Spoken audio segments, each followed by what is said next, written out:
જ્યારે તમારામાં હિંમત હોય ત્યારે તમારી સામેના તમામ અવરોધો હળવા થઈ જતા હોય છે. એવી જ રીતે વડોદરા શહેરના દિવ્યાંગ સહ દંપતીએ તેમના જેવા લોકો માટે એક દાખલો બેસાડ્યો છે, કારણ કે તેઓએ તેમની જરૂરિયાત અનુસાર તેમના ઘરની ડિઝાઇન બનાવી છે. ફર્નિચર, કિચન કેબિનેટ અને બાથરૂમ એસેસરીઝથી માંડીને તમામ વસ્તુઓ તેઓ પહોંચી શકે તે પ્રમાણે સેટ કર્યું છે. તદુપરાંત આ દંપતીએ તેમના ઘરની અંદર પોતાના માટે અને તેમના મિત્ર માટે લિફ્ટ પણ સ્થાપિત કરાવી છે, જેથી તેઓ ઉત્તરાયણ પર્વની ઉજવણી કરવાથી વંચિત ન રહી જાય. તો આવો આજે આપણે આ દંપતી સાથે વાત કરીશું.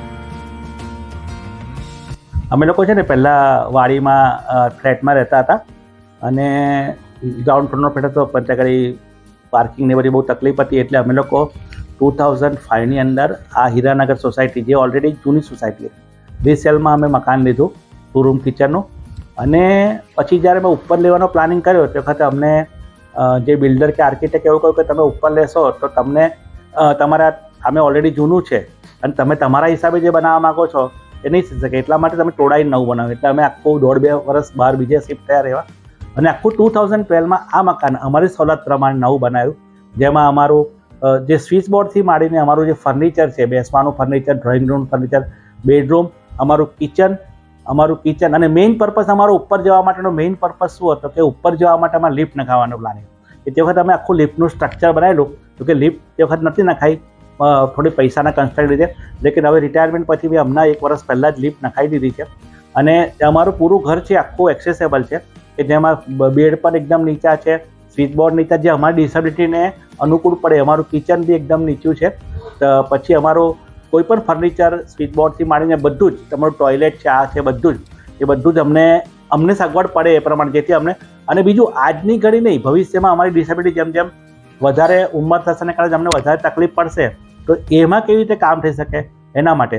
અને લિફ્ટ નખાવાનો મેઇન પ્રોવિઝન પર્પઝ તો અમારો ઉપર તો જવાનો હતો જ, પણ અમને ઉત્તરાયણના બહુ શોખ છે.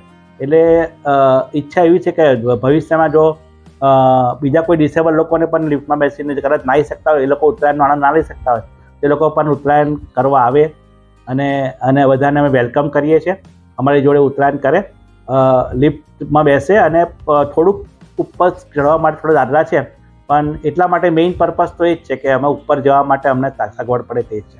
જે ફાર્મસી હમણાં જ પૂરું કર્યું છે અને આગળ ફર્ધર સ્ટડી કરે છે. અને મારા વાઈફ પણ ડિસેબલ છે, બંને સેમ ડિસેબિલિટી છે, મોર દેન 80% ડિસેબલ. પણ અમે જીવનને એક નોર્મલ પર્સન તરીકે જ જીવીએ છીએ અને બને ત્યાં સુધી બહુ સમાનભેર જીવવાની કોશિશ કરીએ છીએ. અને સપોર્ટ એકબીજાનો, મારા વાઈફને એકબીજાનો સપોર્ટ તો છે.